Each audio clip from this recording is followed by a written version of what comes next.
Happy New Year. Welcome back to the Washington Outsider Report on the Coalition Radio for the first episode of the year. For those newly joining the program, this is a great time to join. My name is Irina Zuckerman, and I'm the editor-in-chief of the Washington Outsider. With us today is Dr. Robert Evan Ellis. He's the Latin America research professor at U.S. Army War College Strategic Studies Institute. He focuses on the regional relationships with China and other non-Western Hemisphere actors, as well as transnational organized crimes and populism in the region. And today we'll be focusing mostly on China's military and security presence in the region, how much of it is real, how much of it is optics versus an actual security threat to the US, to the region. Dr. Ellis recently wrote an article about China's involvement in Nicaragua, but China's involvement in Latin America far extends that.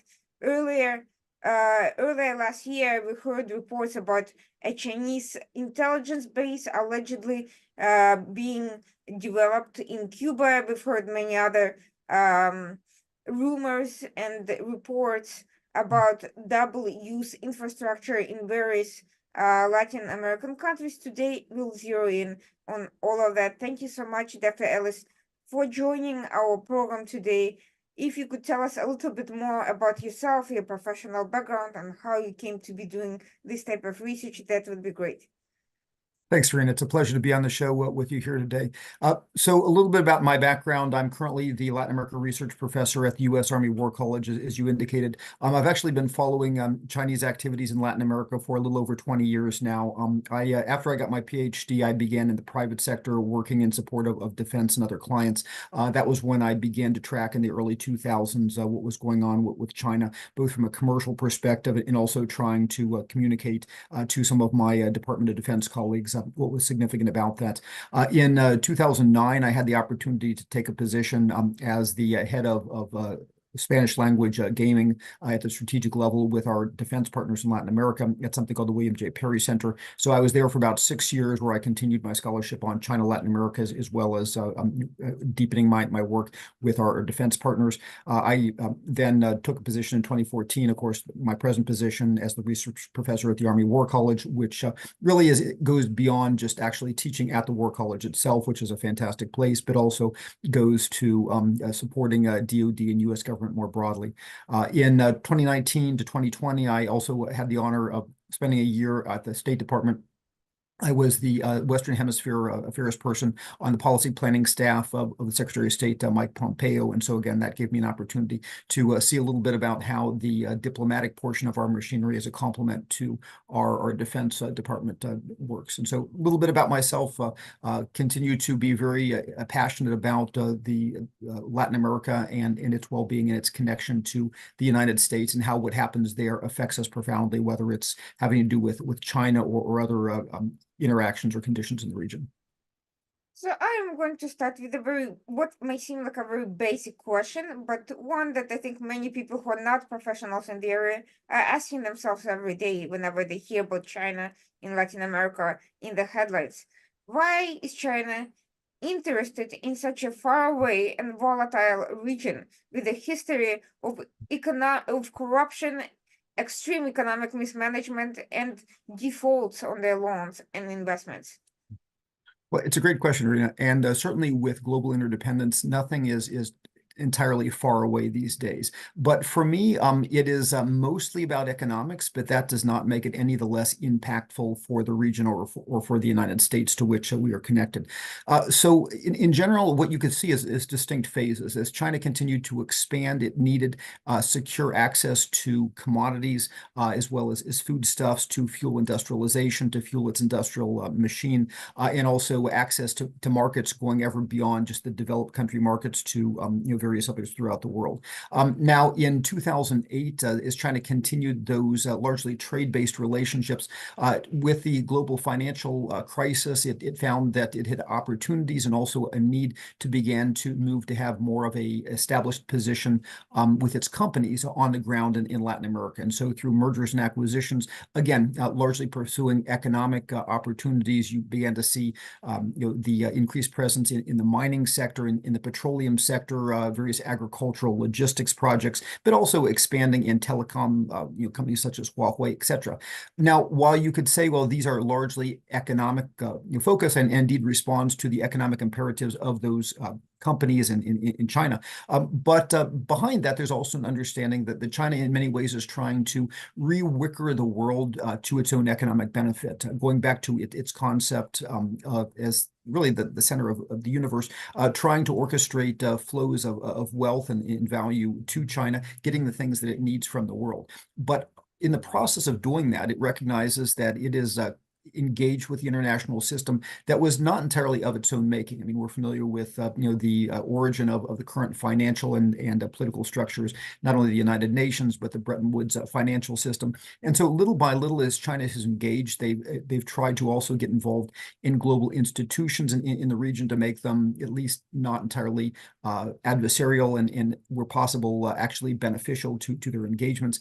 It has also began through a series of bilateral political engagements. Through, for example, establishing strategic partnerships and associated vehicles to try to enlist governments to help it. Of course, one of the other pieces of that was the fact that in those political engagements, China recognized early on that a big chunk of the countries in the world that continue to recognize what it regards as a breakaway province, Taiwan, were located in Latin America. Indeed, today, although the number has dwindled down quite a bit over the past couple of years, you have 7 of the 13 countries in the world that continue to recognize Taiwan located in the region, especially in the Caribbean and in Central America. So that goes beyond even the economics. But I would also say that with respect to understanding that the region is important, if China ever has to fight a conflict with the United States, and we see China's ambitions expanding, it understands that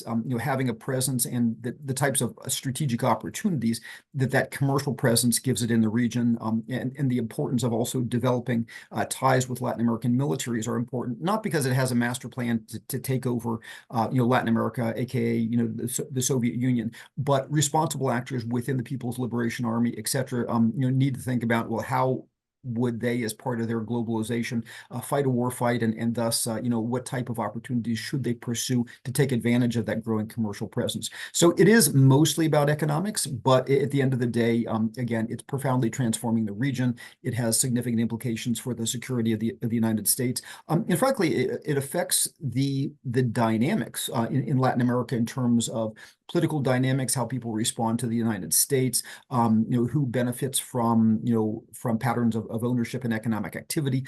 It has an impact on the life cycle of democracy and populist regimes in the region, and a variety of other things. And so sometimes we wrestle with saying, okay, even though it's mostly about economics, but in many ways it is affecting the politics, it's affecting the well-being, it's affecting the political stability of the region, it's affecting the relationship with the United States, et cetera, et cetera. And so it continues to be ever more important both for the region and for the United States.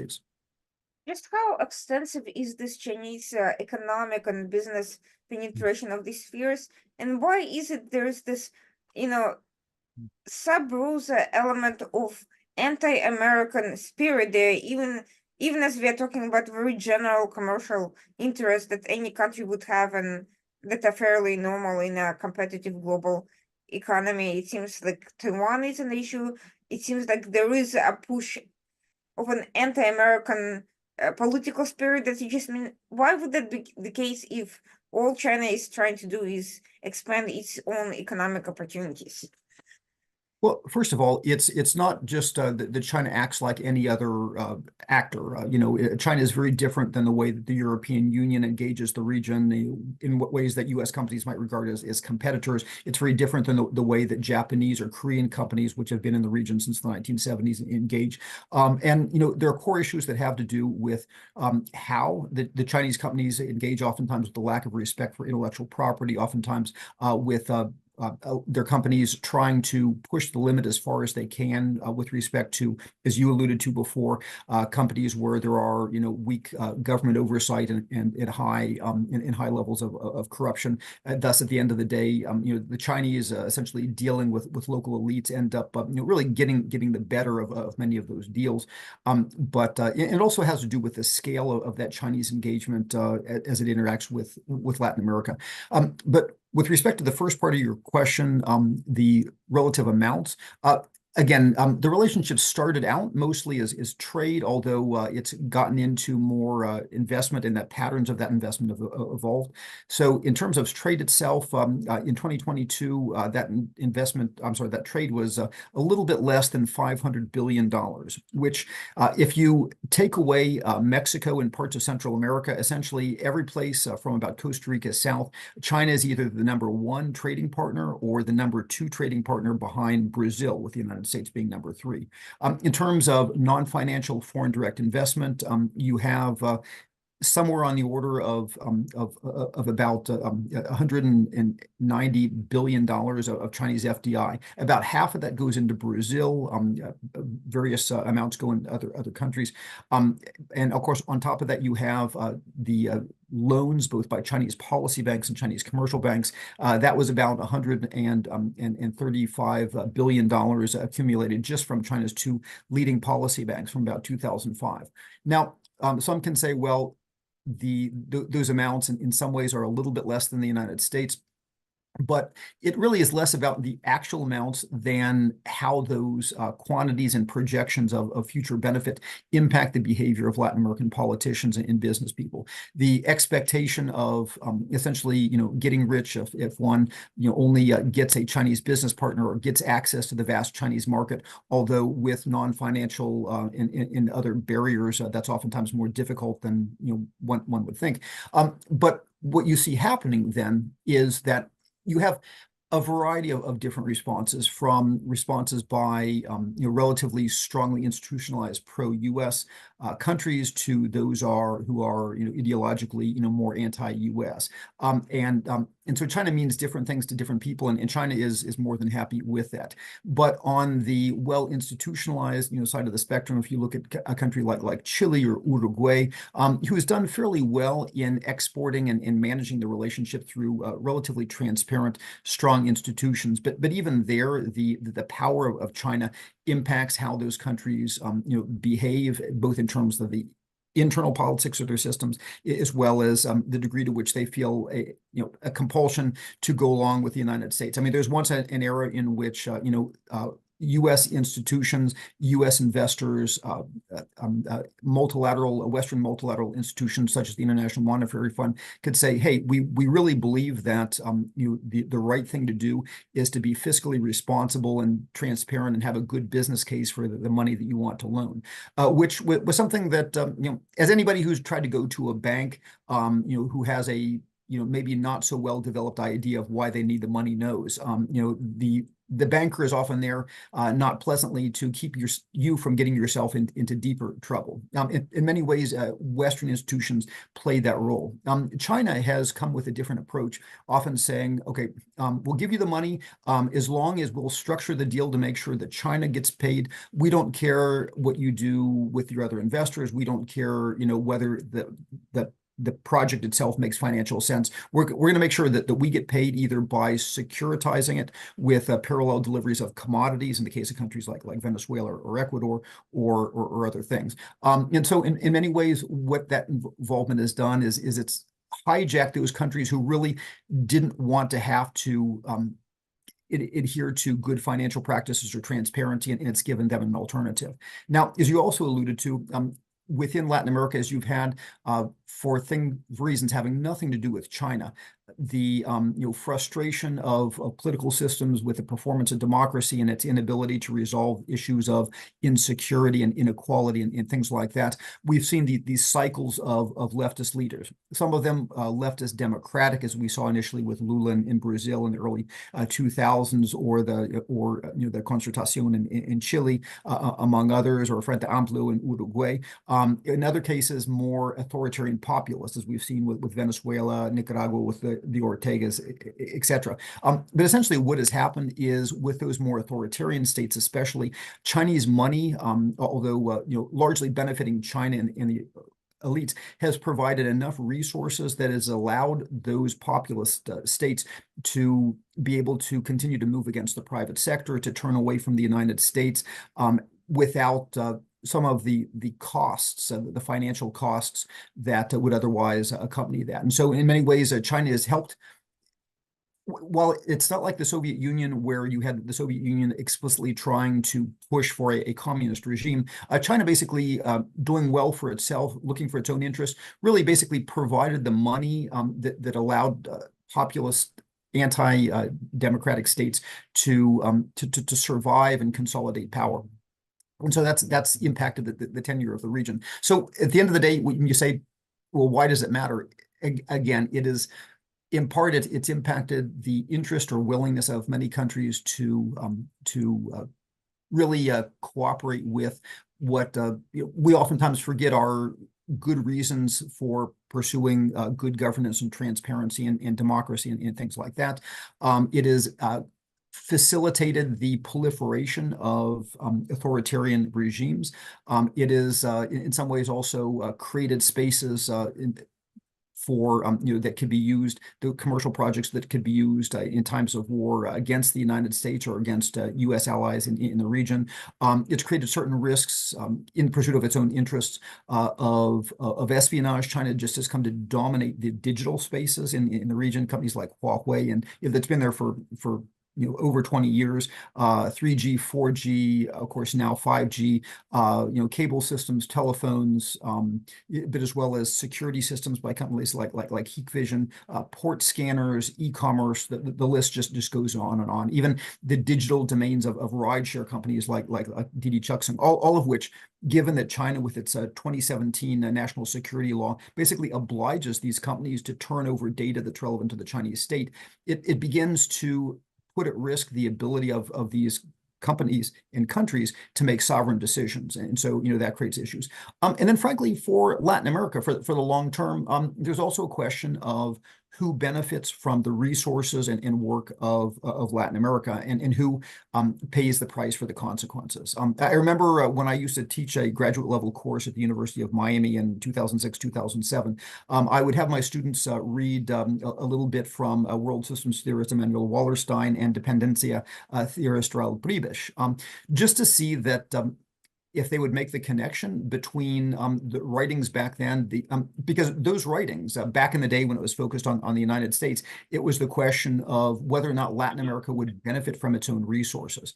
And in many ways, what you see today is that China, in structuring these deals in ways that benefit the elites, but ultimately it captures the value added of extracting the region's resources, and then it extracts the benefit from selling back to the region its manufacturers, its cars, its electric vehicles, and dominating key technology sectors. At the end of the day, the region has only had limited success with realizing the value added for itself, even under relatively good Western, companies, although with their problems. But the level to which the Chinese are really capturing the value added of the fruits of Latin America goes an order of magnitude beyond the worst that the West was ever accused of. And so those are some of the reasons why, even though it's just business, for me, it's a strategic concern, because we live with this region and the consequences of what happened in this region, as we've seen from when immigration becomes such an issue that it impacts U.S. elections, the drugs that kill 106,000 people last year with drug overdoses. And so, although sometimes we like to focus on other parts of the world, when things go well or go badly here, they become a matter not of foreign policy, but they become a matter of U.S. domestic policy because of the way they affect us. And so for me, that's why what's happening with China transforming the region is deeply concerning, although mostly about commerce. At what point has the US or elements of the US government, I'm very careful to say, started perceiving China as a strategic threat? Because I have seen a split in US institutions on this issue between Pentagon and some of the security agencies on the one hand, and the State Department, Commerce, the White House administrations on the other. And why is there such a disconnect? Sure. No, it's a great question, and I've watched this evolve over the years, and there's always been a certain level of discomfort. I remember back when during the Bush administration back in the early 2000s, you had Roger Noriega, who was the Assistant Secretary of State, who testified, again as a Republican, that China was a concern, but the U.S. engagement was still much larger. Under successive Democratic administrations, I watched that people like Assistant Secretary of State Arturo Valenzuela, Roberta Jacobson, who expressed increasing concern. We even had then Secretary of State Hillary Rodham Clinton back in, I believe, 2009, talking about the threat from China. But in general, we were still, I think, weighing our attitudes towards China. I mean, we had supported China's entry into the World Trade Organization in 2001. The U.S. was still of mixed mind whether the engagement with China with the world would transform it, make it more democratic, or is those who worried about it, that engagement would actually make it more powerful and more dangerous, and later turn more authoritarian, which ultimately was what happened. So I think a key moment was the 2017 national security strategy. And so, as you recall, with the election of President Trump, and to me, it's important to distinguish. It wasn't just President Trump. People have a variety of feelings about President Trump, but just remembering that a large number of some pretty bright center-right thinkers came to power, and it was many of those people who put together really, how do we now see this evolving challenge? And so the 2017 NSS, which recognized China really as a strategic competitor very explicitly, and then from state, when you had then Secretary Rex Tillerson, then with that license to kind of begin a dialogue that pushed back against China. And I think those early attempts were regarded as somewhat ineffective because our Latin American partners just wanted business with China. They believed they can control the risk, and so the U.S. messaging that China bad was seen as is okay. Thanks, we get it. Okay, let's talk about something else. But as you also pointed out, different organizations see things in different ways, and so certainly I think the U.S. military, and again, recalling that the U.S. military, who I have long supported throughout my own professional career, its professional responsibility is to prepare for the defense of this nation and to fight where necessary this nation's wars. And so I think when you begin looking at China from that lens, when you start saying, okay, well, they are having this digital presence, how could that be used or exploited against both the U.S. and against our regional partners? Okay, they are building these port facilities that could have, as General Richardson, the commander of U.S. Southern Command, refers to a dual use capability. They are getting involved in having access to Latin American space facilities, which has strategic implications in terms of what you can see and what you can do in the skies over the Western Hemisphere. Again, so when you start looking at a wartime lens, what China is doing, even though it looks mostly commercial, although not entirely, becomes increasingly of concern. And so I think one can say that state and DoD have different perspectives based on what they're focused on, and obviously the different personalities and different governments involved. Although I'll tell you frankly also that even with a different flavor, having spent a year on the policy planning staff at State Undersecretary Pompeo, State is also very worried and very concerned about the China challenge globally, and very focused on how to respond. There are thinkings about how, and some of those responses tend to emphasize opportunity for cooperation, but also messages increasingly effective about the predatory nature of Chinese activities, attempt through things like the Development Finance Corporation to provide alternatives. Now, there are difficulties with both the messaging and with U.S. resources and the way the U.S. alternatives are perceived. But I think certainly in recent years, you can see state trying to work in its own way, in its own style, also to try to do its part in what is called strategic competition.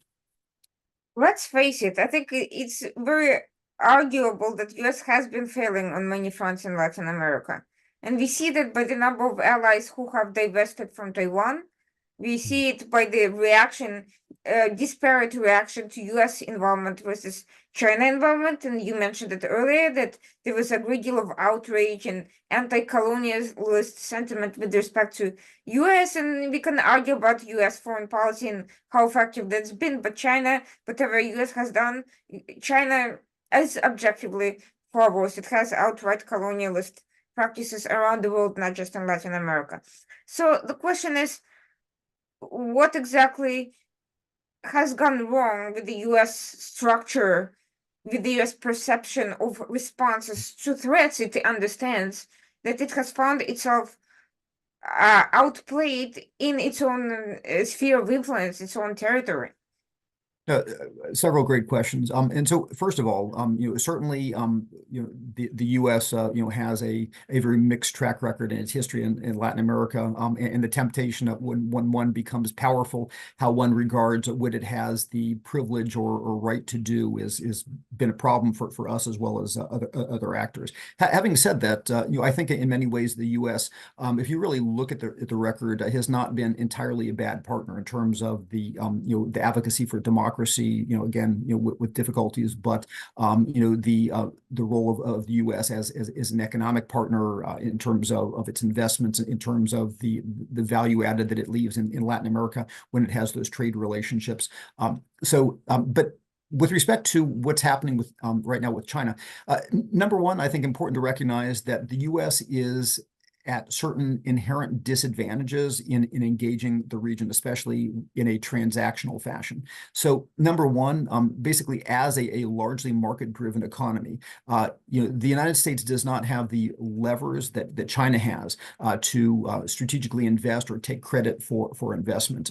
So whereas China has enormous control over its state-owned enterprises, although not everything is state-owned, and although China has enormous leverages through the vehicle of the Chinese Communist Party, which even in its private companies are a key instrument, as well as other state level things like coordinating committees. I mean, the Chinese can basically adversely touch just about anybody that it wants to do something. And so what you've seen is China's been relatively agile in at least signaling where it wants and guiding where its enterprises go. And there's that clear perception also in Latin America that where Chinese state companies go is somehow related to the state. And if you talk badly about what the Chinese are doing with respect to Uyghur Muslims in Xinjiang or the crushing of democracy in Hong Kong or other affairs, or the essentially overrunning of the territorial rights of others in the South China Sea, East China Sea, that those types of criticisms might undermine your ability to get Chinese investment. And so there's that clear kind of perception of this linkage between how you talk about the Chinese state and getting those investments or partners. Now you contrasted that with the United States, although I liken it to herding cats, if you will. We have certain mechanisms like the Development Finance Corporation to try to facilitate or guide private sector investors into certain places. But we ultimately have limited capabilities if we want good U.S. private sector investment in a certain country. We can't force the private sector to do what it does not want to do. Also, there's a perception issue with respect to if you can talk badly about the U.S. administration. That probably doesn't mean that ExxonMobil is going to not invest in your country if there's money to be made. And so that perceived link means that the enormous power of U.S. private sector investment is not always necessarily tied to what the disposition is toward the U.S. government, nor does the U.S. government always effectively kind of support or protect in the exclusive way that it could its private sector companies. But in a more broad sense, I think there's a number of ways in which, unfortunately, our policy in competing with China, although it's getting better, has been, I would say, off message, under-resourced, and broken in terms of the resource, in terms of authorities.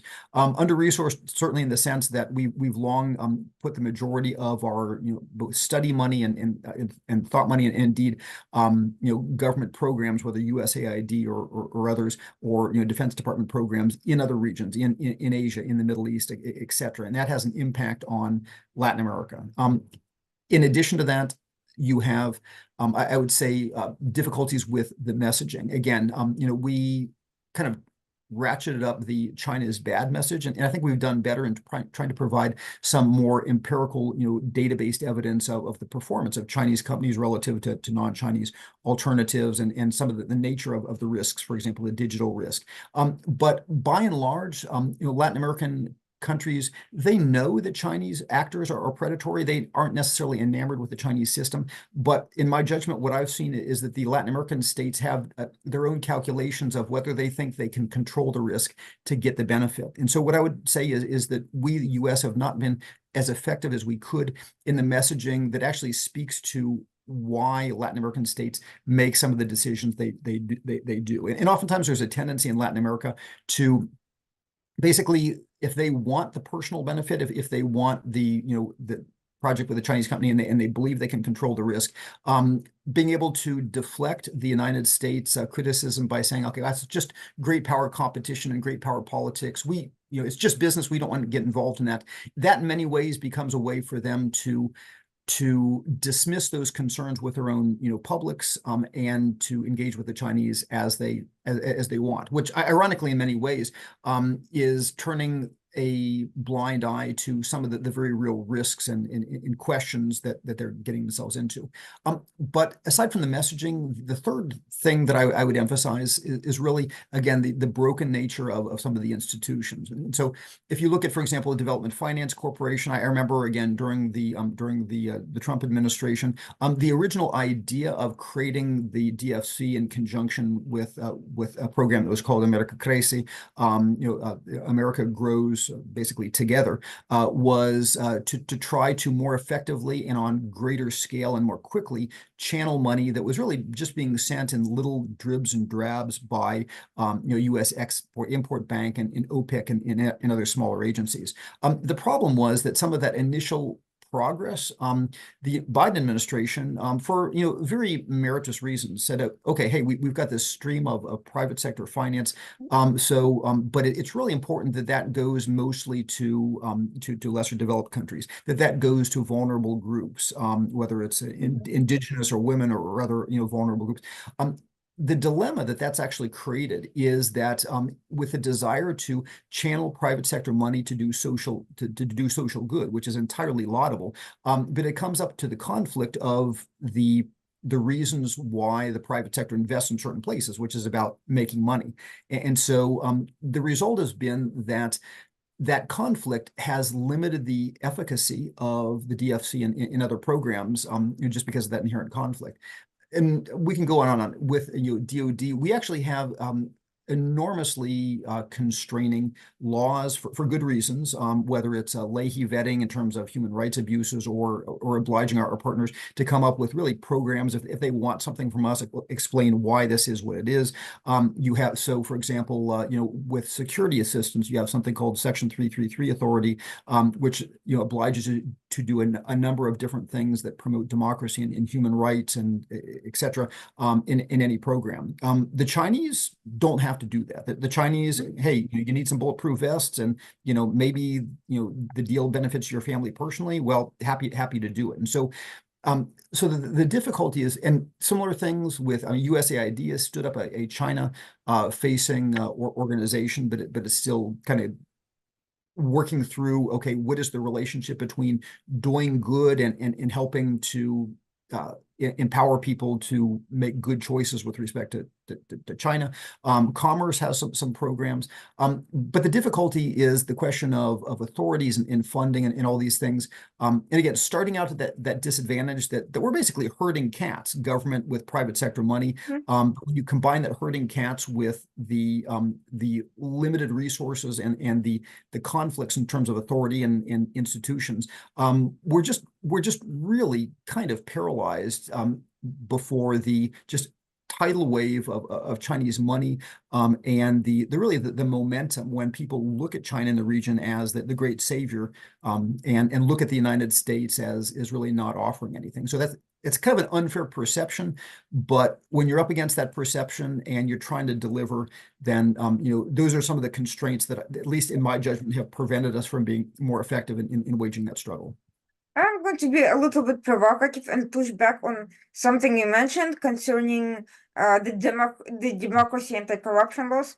As great as they might be, there seems to become a point when US is not satisfied with democratic, pro-Western style of governance. And here I see a contradiction. We've had opportunities in recent years with various leaders who did not have any apparent transparency problems in the elections. I'm talking about for El Salvador, for instance, now Argentina, who have not had any particular clear issues in problematic issues other than we don't like them.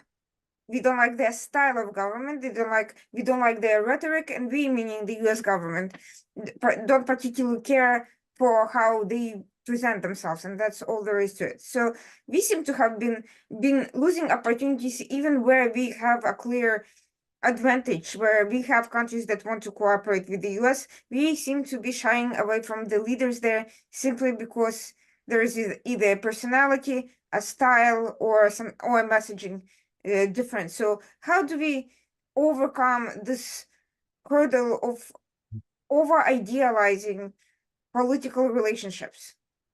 No, this is a great point, and it's a very complex issue. And as you recall, many ways that the issue today is different from, but reminiscent of what happened during the Cold War, when we essentially supported certain dictatorships because they, were holding the line against, the advance of communism. But the perception that we were supporting these dictatorships, had their own costs. And the criticisms of others who allowed leftist governments to come to power in ways that, advanced communism or advanced the Soviet position, even though we did it in the name of democracy or social justice. And so I think today we have some of those same trade-offs. But I would say a couple of things. First of all, in the general response to China, there's a real lack of thinking about the strategic thinking, or what is our strategic concept in Latin America? What are those appropriate trade-offs? I, for one, believe that we absolutely have to have some element of value-based leadership, or else we're lost. I mean, we can never win against the Chinese for reasons that we just explained by being entirely, transactional, that we're just going to offer, more or more quickly. Our government, in terms of our messaging and our ability to channel private sector, just will never win that fight. If you remember that, the Soviet Union in the Cold War, I mean, to me, part of what really was key for us was that there was I think, a fundamental belief in terms of internal to the countries, that there was something about democracy, in Western style democracy, and the protection of human rights, et cetera, and a concept long lost in these days, the reliance on a primarily market-driven economy to produce human innovation and to best protect rights against the advance of government. And so I think in many ways it was many of those values, not just the US, that was critical in the global response in the Cold War. But the problem is that today, that I think, although I think that values are important, it also happens to do with how we advance values in this new context. And so, number one, I think oftentimes that we want to push a certain concept of democracy. And what we find is that when China has this very powerful, credible counter-economic offer, where if the elites can sell to their people that the US is just being a bully, and we you shouldn't have to do things just because the US want them to. And so it's pretty easy for the elites to allow themselves to take Chinese money and continuing to be just as corrupt as they want in the name of national autonomy. And so the existence of the Chinese offer undermines our ability to essentially force partners to do things democratically. I mean, we all remember the democracy summit when certain people didn't come, and in those criticisms. In addition to that, I think what you have is China has pushed back with a very subversive but effective response. So it's not like the Soviet Union, where the Soviets said we want to advance this counter concept of political and economic organization called communism. I mean, yeah, they called themselves democratic, but nobody actually believed that the People's Democratic Republics were either about the people or democratic. But what the Chinese have done, especially with what they call their global civilization initiative and some of the rhetoric, is to say, well, sure, democracy is good and rights are good, but we don't think that we can really say who's right or wrong. And that's very subversive and very attractive to illiberal states, because if you say, well, of course, we're all for democracy, but if you can't say that a country has violated the democratic rights of its people or its own constitution, if it's enormously popular for a country like Russia, where China is unwilling to call out Russia for its brutal invasion of Ukraine, or unwilling to call out for example Hamas for the horrific terrorist attacks, or frankly unwilling to call out Venezuela for its bullying on the resolved issue of international law in Esquivo, and so in many ways saying, well, we can't decide who's right and wrong. When you don't have enforceable democracy, you don't have democracy itself. And so where I'm going with all of this is this idea that we are strategically challenged, number one, to figure out how to navigate that, to stand for certain values in a way that the region actually recognizes and responds and believes in, without essentially just coming across as a bully that can be essentially outmaneuvered by local elites who cast us as just trying to tell the countries what to do. Now, having said that, there's also another dimension, which is that we have to make some strategic decisions, and different governments, Democratic, Republican, make different calls on these type of things. But we have all kinds of dilemmas of countries like previously like Guatemala, the degree to which they are clearly moving in an anti-democratic direction, but at the same time they cast themselves as a holdout in not turning away from Taiwan. You have, of course, countries like El Salvador, which again Bukele has achieved remarkable successes against insecurity in El Salvador, and wants to be pro-U.S., but again his activities have caused deep discomfort. And I think, unfortunately, some of the difficulties that we're getting into is that the question of when partners are supporting our strategic interests or when partners are aligned with our values, and those are not always completely different things. I mean, some of the core issues have to do with social justice and environment right now, versus some of the hard politics issues. And so a country like Brazil, for example, which Lula is clearly aligned with the Biden administration on issues of environmental protection and social justice, and yet clearly the way that Lula has positioned Brazil in terms of the embrace of China, or frankly some very unhelpful positions with respect to Russia's invasion of Ukraine, et cetera, or the Middle East, fundamentally undermine the strategic U.S. position in the hemisphere. And you can find other areas where we're trying to, again, make peace with the social justice issues of Petro in Colombia, and yet Petro is moving in ways that are creating open doors for Venezuela.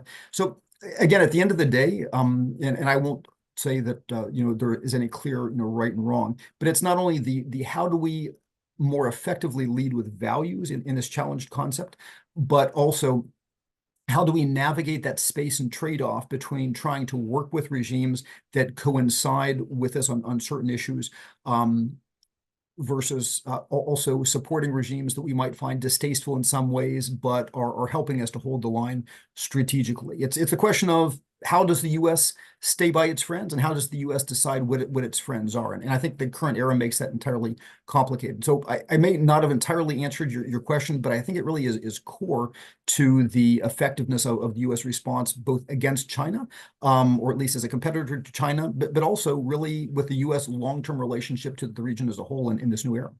I think at some point US will have to determine where its priorities lie, whether how it defines democracy, first of all, at what point does it reach, okay, we can accept this and then we can work together to build it up to why, without being seen as demanding, but rather as offering partnerships, improvements, best practices, and so forth. But I think we don't necessarily have our priorities straight, because some of the things, some of the regimes we have supported are by far worse in terms of human rights and democracies than some of the places we supposedly find distasteful. And the issue may simply be as much simply political differences and not necessarily any of these underlying core values themselves. And I think we need to be honest with ourselves about that. But all of that presents a much bigger challenge than these individual relationships, meaning the security landscape arising from a lack of core underlying support. And one of the issues, going back to something you said earlier, was China's willingness to invest into Latin American militaries, something that we used to do quite comprehensively, but now it's not clear where we stand on that, and at the very least we're being significantly, I've heard the number 5 times, fivefold outspent by China. So what does that mean for us in terms of military engagement with our next door neighbors, and the fact that an authoritarian country with clearly anti-Western inclinations is investing so much into these militaries in a landscape where we have terrorist organizations, organized crime, cartels, and all these actors in close proximity? No, it's a great question. And in general, China's military engagement is certainly a much smaller component than its economic engagement. However, it is still important. And I tend to regard the essential impact of China's overall engagement, including commercial engagement and political engagement, on the character of our partners is what is strategically most impactful. What do I mean by that? Oftentimes we U.S. military focus on this idea of maintaining partner of choice relationships, that we want to have democratic partners who see us as providing the best military benefits and the best other benefits. And back in the Cold War, one used to compete in our own lanes. I mean, we would work with our military partners, trying to provide them adequate training, et cetera, to allow friendly governments to, resist, subversive, communist movements, guerrilla movements, et cetera, et cetera. The challenges today and the whole dynamic of what matters in terms of the military dimension of the competition is much different than it was, back in the Cold War. So first, important to just say, well, what is the nature of Chinese military competition? And in general, what you find is the levels are small, but it's mostly about building relationships. And so, especially with anti-U.S. populist states, the Chinese have indeed, sold some weapon system. I mean, they sold K-8 fighters to Venezuela. They sold JYL-1 radars. Under the populist Rafael Correa government in Ecuador, they sold a large number of military trucks as well as radars, although that didn't work out too well. Bolivia with Evo Morales, they sold, military helicopters and armored vehicles and other things. With Argentina, they almost sold their most advanced fighter, sold yet to the hemisphere, the JF-17, otherwise known as the FC-1, although that's off the table for right now.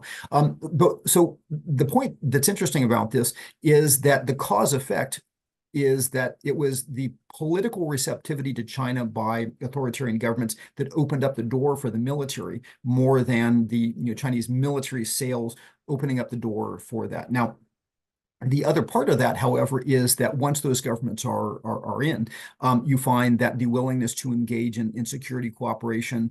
So especially not only security systems. I mean, the selling of Venezuela, things like the VN-1 armored personnel carriers and other things that they use to repress their own people in protests, but also digital control systems. And so the way that Cuba was able to shut down national protests in July 2021 is its telecommunications firm Ectesa was able to leverage the material that had been provided by Huawei and other Chinese companies to basically cut off protesters using cell phones and email from each other and from the outside world.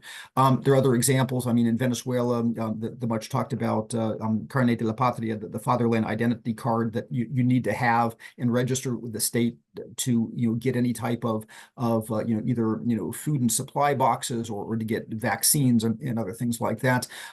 Some nationwide social control systems like ECU 911 in Ecuador under Rafael Correa, or BOL 110 in Bolivia, basically nationwide surveillance systems. So the Chinese do, once a state, authoritarian state gets in, provide certain things that help those authoritarian states to better control their own people, in addition to the economic support that they give to keep them alive. And so there's that piece. But if you go more broadly, there's also the Chinese do a lot of gifting, even with states that are friendly. And this is not only militaries, but police forces. It's typically things like dual-use military trucks and buses, sometimes construction equipment that you need for military construction and road building. The Chinese especially have done a lot of work with police forces. And so, Dominican Republic, I remember 140 motorcycles and a small number of armored vehicles. The Guyana police force, it was something similar. I think in Costa Rica, it was 250 squad cars. In Panama, just recently, I was down there. The Chinese provided 6,000 Kevlar vests and associated helmets to the Panamanian National Police and their border force, Senafront, and their Air and Naval Service, Sanan. So the issue is that the police forces and others, they need these equipment, but it also kind of opens up doors of goodwill, et cetera, et cetera. And it's the relationship that becomes important later. Now, on top of that, you have countless visits by the Chinese, from their national defense universities and others to their counterparts in the region who say, well, China's an important power, so of course we want to hear their perspective. Now, reciprocally, what's a little bit more troubling is you have a lot of people-to-people diplomacy where they will bring people to their short courses, 3 to 5 week courses in Chongqing. And again, it's really more about tourism and eating well and developing relationships than the quality of the course. But again, it builds relationships. It opens up some military members to compromise. It allows them to be assessed, et cetera, et cetera. And then there are some presence operations. So the Chinese spent 8 years with their military police in Minasta. They have a hospital ship that's visited the region 3 times in 2011, 2015, and 2018, 2019. They periodically send ships. In 2013, they sent their missile frigate, 2 missile frigates around the Straits of Magellan. So you have these kind of low-level activities, but to me, it's not on the order of it was in the Soviet Union. But why is it still important, and what's the role? And so what I would come back to is again, in peacetime, it doesn't, the Chinese, at least overtly, are not yet looking for bases like they have established in Djibouti, very close to the Suez Canal. But if, for example, and we know that Xi Jinping is very highly motivated to use China's military superiority to try to, bully, or maybe even, through military action, end the autonomy of Taiwan before the end of Xi's 3rd term in 2027. I mean, Xi knows that everyone in China says, well, who is China's great leader? Is it, Mao Zedong, Xi Jinping? And so in many ways, essentially, doing away with that last kind of scar on, the completion of China's restoration project, ending the autonomy of Taiwan is really kind of completing that picture, and putting Xi up there is the great. And so given that motivation is very strong, certainly the possibilities we've seen now with the overflights and incursions of ships and missile tests in Taiwanese waters, that if there were a fight, that fight would almost certainly not be fought just in the Indo-Pacific. It would be fought wherever, China has global capabilities. Now, in the Western Hemisphere, that might initially involve economic pressures to get states to deny the use, not allow the United States use to their ports or airspace in the name of neutrality. But it might also involve things like leveraging Chinese commercial facilities or military facilities, such as the electronic intelligence facility that they have in Cuba, in Bejucal, to try to observe and potentially even use special teams to disrupt flows of forces or sustainment coming out of the U.S., maybe even put the U.S. homeland itself at risk. There'd certainly be other issues like, for example, using their knowledge that comes from operating on both sides of the Panama Canal to maybe shut down the Panama Canal, probably in a deniable way that the Chinese couldn't be overtly blamed for. And for example, if the Panama Canal was shut down, the alternative transit then is around the Straits of Magellan in the south of Argentina and Chile. And there it's relevant that you have a private Chinese port project. And so you can imagine the possibility of with containerized shipping, smuggling some anti-ship missiles and things like that to basically put commercial shipping in the Straits of Magellan at risk. I mean, we see now how the Houthi rebels in Yemen can shut down the Red Sea traffic just with a few missiles. And so when you start putting all of those things together and you go even beyond that, let's say that in a more advanced stage of the war, if things don't go well initially for Taiwan, and now there's the question of the Chinese trying to project threats against the U.S. in a continuing war, places like the port of Chancay in Peru, which is not a Chinese base, but could be used with or against the will of a future Peruvian government, to essentially resupply and project naval power, Chinese naval power against the U.S. West Coast and others.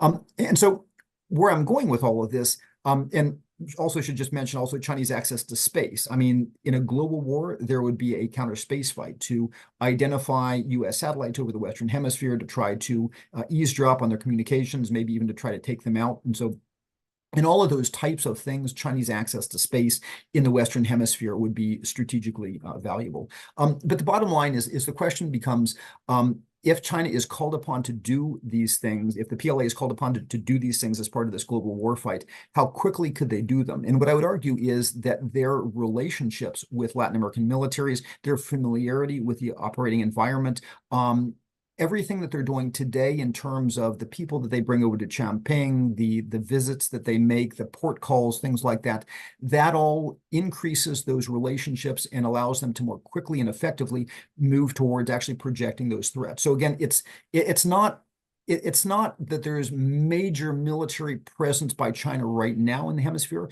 but those activities and the relationships create enormous strategic vulnerabilities, especially when you combine them with the strategic military opportunities that you get from the commercial presence. Try to distinguish between, for example, in electronic intelligence, a person who's coming into a Huawei facility saying that he is a Huawei engineer versus a MSS, cyber warfare, expert. And so, the commercial creates all kinds of possibilities for the Chinese as well. And so to me, so it's not the quantity of the military, it's the risks that it creates in wartime, which I think are substantial and growing, frankly. And one of the issues that you referenced earlier, the telecom sectors, specifically, my understanding it's, first of all, it's becoming increasingly controlled by China, but second, it has a dual use as well, not only in the immediate commercial/intelligence gathering capacity, but as a military, as part of a potential military infrastructure that would give China extreme advantage. And it seems to me that China is building this network towards that particular goal and not just as a sort of, so what does it tell us about China's intentions, the fact that they are preparing something that could very easily be militarized? And what impact does it have on U.S. security intelligence gathering operations currently? Sure. Well, and let me just start with your point about telecom because it's very, very important, I think often misunderstood. As we mentioned before, the 2017 China National Intelligence Law basically obliges any Chinese company operating in China that if they have data that's of use to the Chinese state, they're obliged to turn it over. Now, we've seen in multiple occasions that the Chinese understands that this commercial information is strategic. Just one quick example, something as innocuous as the information that's gathered by the rideshare firm Didi Chuxing on where it takes its different different users and what they could tell you about who's meeting with who or even opportunities for compromising somebody if you know where they're going that they're not supposed to be going. So China recognized last year, actually 2 years ago, that data from Didi was so valuable that they actually obliged Didi to essentially turn over its data to a organization more aligned with the Chinese state. Or, for example, in China's new what they call the Global Security Initiative, they explicitly call out standards for data control as part of their security initiative. So they understand that there's a militarized purpose. Now, what I would say, and again, understanding the level of penetration in Latin America that this has achieved. This is not just a here and there. Something like 60% of the entire internet backbone of China, they've been there for, again, more than 20 years, is equipment from Huawei and other Chinese firms, ZTE among others.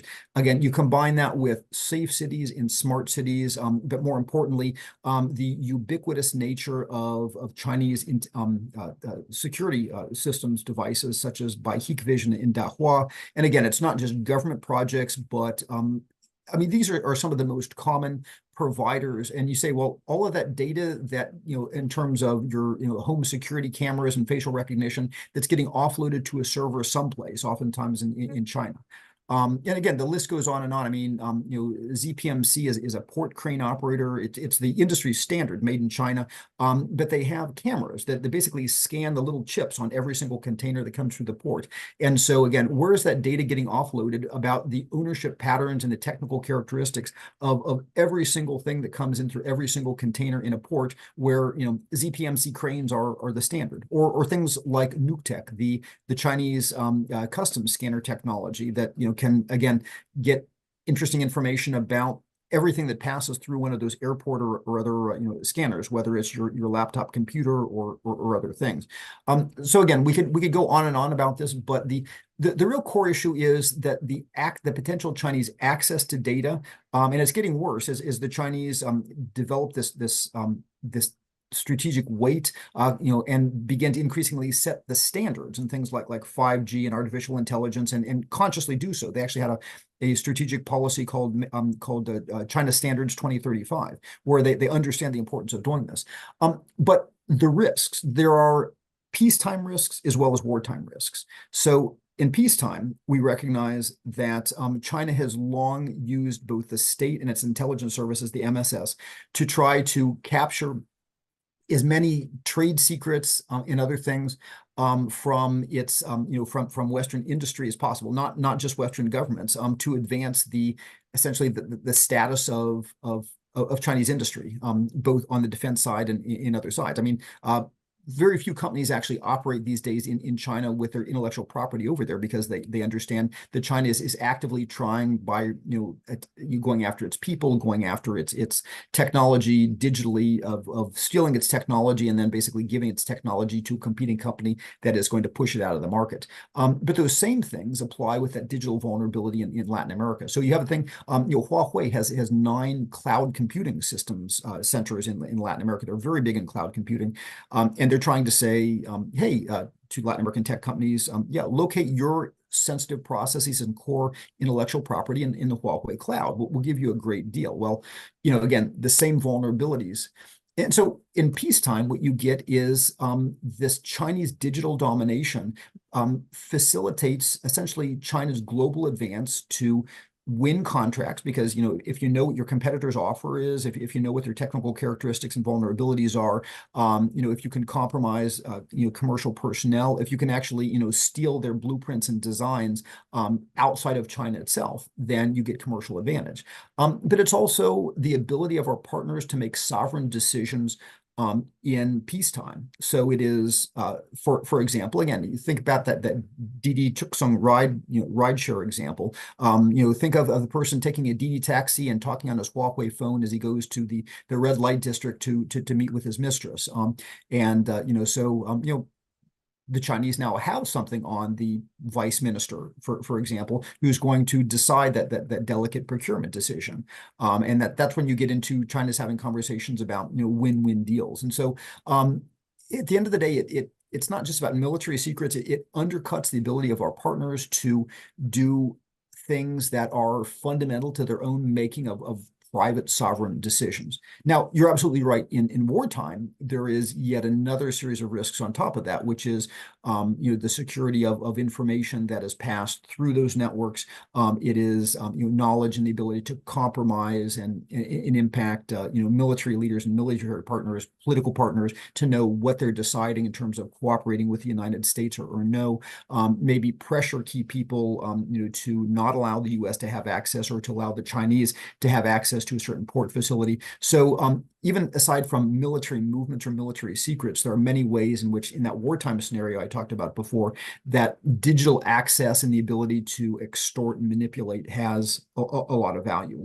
So absolutely, I see that digital vulnerability, something which is enormous but continues to grow, is really fundamental in both peacetime and wartime. Working with our Latin American partners for the both the commercial prosperity, but also the security of the atmosphere. And speaking of vulnerabilities, there's been a few mysterious reports by the Wall Street Journal in the course of the past year about a military slash intelligence base in Cuba, supposedly masterminded by China, and other similar reports. And then there's been zero follow-up. We have no, if there are spies in Cuba, Chinese spies in Cuba, what are we doing about it? Can we do anything about it? Who are they? Why don't we know more? I mean, what's the story with all these reports? That's interesting. And of course, I'm familiar with the reports. And while I can't confirm or deny the veracity of the reports themselves, I can tell you academically, going back to the early 2000s, this was something that was hotly debated and generally referred to as is understood that the Chinese had been granted some access by the Cubans to various listening facilities, Bejucal, Lourdes, maybe also the computing facility in Santiago de Cuba. We also knew from open press that the Chinese, before they set up Confucius Institutes in other places, established one of their first Confucius Institutes in the region in Cuba, and used to send literally thousands of Chinese government personnel to Cuba, basically to be educated in the Spanish language in Cuban institutions to facilitate their development of awareness in the region, because Cuba was considered a safe place. And so I think, although the Chinese have only had limited commercial activities with the Cubans, because there really wasn't much of a commercial case when Cuba didn't have access to U.S. markets because of the embargo. I mean, the Chinese scrambled to play catch up and expand their activities in Cuba after the Obama administration opening to Cuba back in 2015. But aside from that brief window, what you see is that there have long been party-to-party negotiations. There have long been military coordination. There have long been these what would appear to be this type of access. And it's not just the access to what they call the ELINT, the electronic intelligence that you can capture from U.S. transmissions, which are relatively close by, just across the water there in places like Florida, and also from overhead satellites potentially. But it's also about again, the ability to maintain the one place that there's evidence that the Chinese are thinking about maintaining a semi-permanent military presence close to the U.S. This supposed training cooperation with Cubans. This would imply, again, a rotating but probably semi-permanent presence if it occurs, as reported by the Wall Street Journal, of Chinese forces. Which, and again, are they trainers, or are they actual special operations or other types of forces that could conduct or coordinate other activities in time of war? Could that turn Cuba into kind of one of the points of command, if you will, in the context of a war against the United States? I mean, that would certainly make a certain amount of sense. Although there are other places as well where the Chinese are economically dominant that receive less attention. We can talk about we can talk about for example, Antigua and Barbuda. We can talk about Grenada. We can talk about Dominica, et cetera, et cetera. But so there are clearly a wide range of those type of activities involving Cuba. Now, the Cubans are leery of the Chinese. They're economically desperate, but they're leery because I think they recognize that Chinese intelligence and Chinese activities have an agenda that doesn't entirely correspond with the Cuban agenda. And so it's interesting you see, I think that the Cubans have long been, they've embraced the Chinese, but there's a certain level of mistrust or caution. But certainly it is one of the key places, and that's one of the reasons why I look also at Nicaragua right now, because to me, Nicaragua, which just became a strategic partner with the Chinese, and which is moving forward on a number of different projects with potential military applications, including the Punta Horta airport, among others. And of course, as we know, the Ortegas, who are internationally isolated, now increasingly dependent on the Chinese, moving forward with a lot of developmental projects. But the Ortegas have shown themselves willing to do military engagement with the Russians, with the Iranians, and others. And so what I suspect also is, as the Nicaragua-China relationship is now flowering, this opens up a new front for the Chinese relatively close to the United States, with a dependent regime, and a regime which frankly has much lower of a level of sophistication and capability to essentially resist Chinese machinations than does Cuba with their DGI, with their intelligence and other services. And so Cuba, I see, is an important piece, although it's not the only piece in the strategic component of China's advance, which again is not the main part of China's advance, but it is China creating options in wartime if they need to go to war against the United States. Speaking of war against the United States, some would argue that an intelligence war is already being fought. And some would point to the so-called Havana syndrome. The CIA denied that any state actor's involvement or any evidence of sonic weapons being used to perpetrate that, but it's been increasing since 2016, and it's been from Cuba, it spread all over the world and mysteriously only targets certain Western diplomats and intelligence officers and nobody else in the vicinity, which would not be the case had it been some medical condition or virus. So the question is, and given that it's happening all over the world, it should probably be either Russia, China, or some combination of both, and very few other candidates to have advancements of that type. So the question is, it's fairly obvious why US does not want to publicly confront these actors about something like that. But has there been any effective counterpoint? Has there been anything done to contain this sort of activity? And what does it say about the level of aggression and capability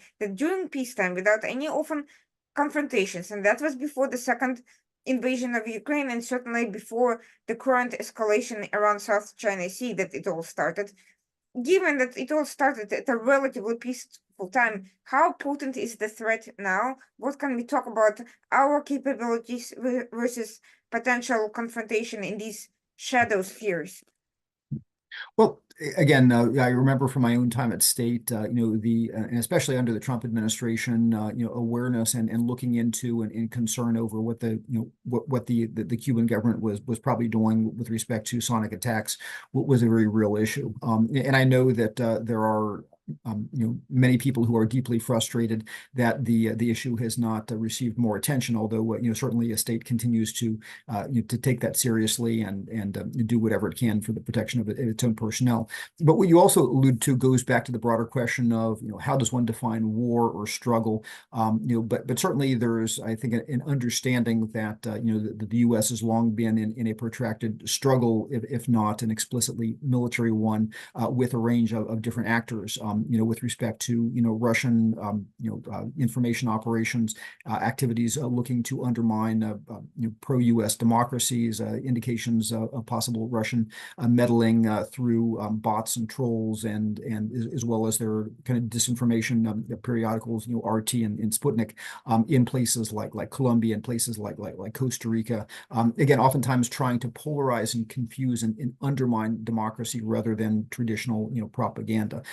But certainly, similar issues with respect to the Cubans and the Venezuelans, and possibly role by the Russians in the what I would call the weaponization of protests. I mean, certain indications that in 2019, although certainly there were legitimate reasons for being concerned with respect to the the protests in Ecuador, the question of why protesters decided the thing to do was to try to converge on a strategically key facility to shut down the Sote pipeline, or to try to essentially trap the government and take out some important cell phone and other communications equipment in the capital Quito. In Chile, a similar thing in October 2019, in those pre-COVID days, when a very small increase in metro fare in Bogota ended up I'm sorry, in Santiago, in the capital of Chile, led to a seemingly spontaneous nationwide response in which protesters across the country, whose metro prices had not been at all raised, were burning down metro stations and bus stations and things like that. And so I think across the region, in a number of these types of activities that are driven by legitimate frustrations and inequality and other concerns, there's a sense that in the organization and the weaponization, similar things with the protests in Panama over Cobre Panama. It's not that these frustrations are not real, but a concern that certain actors in the region have long been engaged in a struggle to try to essentially undermine and limit pro-democratic actors in advance of another agenda. Now, the question of to what degree is Russia engaged, or to what degree is China playing an active role? My sense is that China has been less overt and less aggressive, from what I've seen, than Russia in those types of explicitly anti-democratic activities. The Chinese recognize that they have more economically to lose in the region if they are perceived as doing these type of things. But that's not to say that the Chinese are not doing them. But in terms of what the U.S. response has been, there's only a limited amount, of course, that I can say on that. I mean, this is a very hard issue, of course, to work. But certainly one can see that in the messaging space, you have organizations like the Global Engagement Center within the State Department and others really trying to put out counter messaging to try to counter some of these perceptions, and of course, certainly the protection of diplomatic personnel and others. And so I think there's an awareness in trying to work some of these problems. I think things like thinking about what a war with China looks like in the Western Hemisphere is just in its infancy, but I think it's a fundamental question.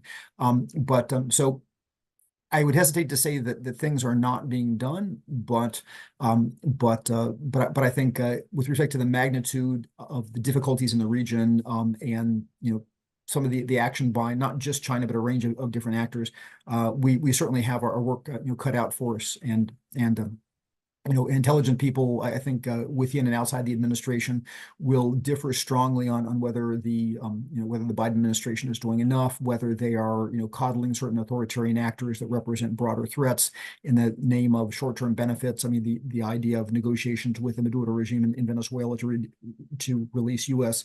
hostages and get commitments to return to democracy comes in mind. And so it certainly exposed some, I think, profound disagreements within the U.S. political system about what the appropriate policy responses are. But I think these are things that are certainly being worked, whether you disagree or agree with the responses. That they certainly are being worked by the government, but they're very hard problems. Well, speaking of the devil, and just brought up Venezuela, I have two last questions for you related to very specific problems that we are facing, not in a theoretical distant, but in a very immediate future. The first, of course, is Venezuela's bankruptcy has led it to essentially try to towards a power grab of Guyana, all to pay billions in Chinese loans that they owe. And I've heard stories about a Chinese defense company basically taking over portions of Venezuela's oil apparatus and things like that. And it's not clear where that's going. And China may not necessarily be pushing for war specifically, but it is certainly an outcome of its engagement in the region, as well as Venezuela's mismanagement of its own affairs. And the second, somewhat related issue is the issue of fentanyl. US and China have concluded an agreement about combating that issue. Supposedly, China acknowledged its willingness to work on that problem, but how can it when it's essentially weaponize the fentanyl and its relationships with cartels specifically to cause problems. How are these two immediate issues going to be handled by the US, and who is going to be handling them? Is it going to be the military? Is it going to be the diplomatic effort? Is it going to be a security approach? What are we looking at here? Sure. No, well, first of all, the what you mentioned with respect to Venezuela goes back to the fundamental question of what is China's posture with respect to anti-US populist regimes. And what I've seen over the years is that China tends to be somewhat cautious because, first of all, commercially, China benefits enormously, although dealing with these regimes is a big headache because, just getting projects, completion signed off on and the insecurity in the countries. I remember talking with people in different Chinese firms who had done business with Venezuela, just telling me what a nightmare it was to operate under first Hugo Chavez and then Nicolas Maduro. But having said that, I think politically, China, much like what it does in North Korea and elsewhere, China is not in any hurry to help the United States to resolve its own problems. And so while China doesn't want to become tarred with being seen as involved in an anti-US alliance with Venezuela, so it maintains a certain amount of distance, and indeed it even selectively cooperated with the US on sanctions because it knew that its companies were vulnerable elsewhere. And indeed, that was one of the things that happened during the Trump administration, where you actually saw that the Chinese, that used to be CNPC, the China National Petroleum Corporation, that dealt directly with the oil fields, and then to avoid their exposure to sanctions from that oil, what they then did is they stopped taking delivery on oil themselves, and a Chinese defense-related company called KDEC, I believe, began to basically hire its own tankers. This is an industry that had never been in, but they were a defense company, so they had limited exposure to U.S. sanctions. And so they would take delivery on Venezuelan oil, they would take it off to the coast of Malaysia, and they would basically hide the origin through a ship-to-ship transfer of oil off of Malaysia and make it look like China was importing Malaysian oil and not Venezuelan oil. So the Chinese, both in terms of explicitly trying to avoid getting caught up in anti-US activity, and also surreptitiously trying to keep cooperating while hiding it. It's a pattern like North Korea, where again the Chinese are content to just allow authoritarian partners to create messes up until the point where those messes start to infringe on basic Chinese interests. So the Chinese were happy dealing with the North Koreans up to the point where some of the provocations led the United States to deploy the high altitude air defense system THAAD in South Korea. Then the Chinese got interested. I think the same thing with Venezuela. The Chinese are happy as long as they cannot get themselves into trouble working with the Venezuelans. And so as the Venezuelan regime, Maduro regime, now seems to be getting more of a blessing from the Biden administration with the lifting of sanctions and re-engagement, you see the Chinese also, like with the Russians, beginning to re-engage. And I think that applies across the board with China's posture towards Nicaragua, China's posture towards Cuba, in other actors. And so again, I think they try to kind of play it both ways with respect to that. With respect to the question of fentanyl, again, I think like with the anti-US state actors, the Chinese were not in any hurry to help the United States out in a grave problem that is fundamentally undermining US society. Do I believe that there is a Chinese master plan to destroy the United States through fentanyl? I personally doubt it, but given that the problem was there, I mean, I remember that when we put a lot of pressure on the Chinese through State Department, International Narcotics and Law Enforcement, they reluctantly started taking some actions to reduce direct fentanyl shipments from China, from Wuhan specifically, to the United States. Of course, that was when it started increasingly going through pill presses in labs via their Mexican partners, Sinaloa and Jalisco Nueva Generación, into the United States, that way creating the current issues. Now, after the recent summit, and this was made an issue both for by the Biden administration and then with some of the dialogue with Mexico, you see a similar thing where I think the Chinese are taking some steps to kind of increased supervision of some of their, large number of chemical companies that could be involved. It is a very hard problem, but I mean, this is a country that can control 1.4 billion people and what they write on the internet. So, to say that you can't control a few thousand, petrochemical companies, I think is disingenuous. But so there's a little bit of progress on that. And I think the U.S. continues to apply those diplomatic pressures. And so I think some headway has been made on there, but again, the question of, should China do more? Why doesn't China do more? And frankly, on the fentanyl issue specifically, I think we may have opportunity for some strengthened cooperation, not only now with AMLO, because AMLO recognizes that this is important, and like migration, once AMLO has seen that something's important, he kind of reluctantly tries to help us out. But I think there's space for expanded security cooperation and work on fentanyl when the likely victor of Mexico's 2024 election, Claudia Sheinbaum, takes office, because I sense that she may have a somewhat less anti-US posture, and thus be more willing to cooperate there. So some things are being done. I mean, I see these issues being worked by, again, across the board, state defense. I mean, these are issues that certainly General Richardson at Southcom, understands. And of course, talking about Mexico, General Van Herrick, commander of Northcom, understands well. Again, you see, these are clearly things that people like Juan Gonzalez, it's state under Jake Sullivan. Juan Gonzalez having responsibility for Western Hemisphere, I think is aware of, and working, and certainly within WHA, people like Brian Nichols and his team there at State, and Brian, who I know is a very, very bright guy, and so again, these are hard problems being worked by very smart people. Now, is it enough? Are the decisions being made correct or not? I think people of different political perspectives would disagree, but I do have faith that these are issues that are being actively worked by the U.S. government. Well, thank you so much. This has been a sobering but informative look at the survey of China's activity in Latin America. Of course, there's a lot more to be said on a country-by-country level, but I think it is important to get the broad perspective for audiences. We are seeing glimpses here and there, a lot of rhetoric, not always a lot of detail and substance in understanding how it all comes together and why it matters at all. And I think this was important to lay that foundation here. Thank you for your input. And to my audience, once again, I hope everyone has a great start to the new year. I hope we will see many breakthroughs on some of the complex problems that we've discussed, and opportunities for better courses of action. And tune in again next week, same time, 9 p.m. EST, to the Washington Outsider Report for our continuing programming of tackling issues that no one else necessarily wants to talk about, especially to this level of granular detail.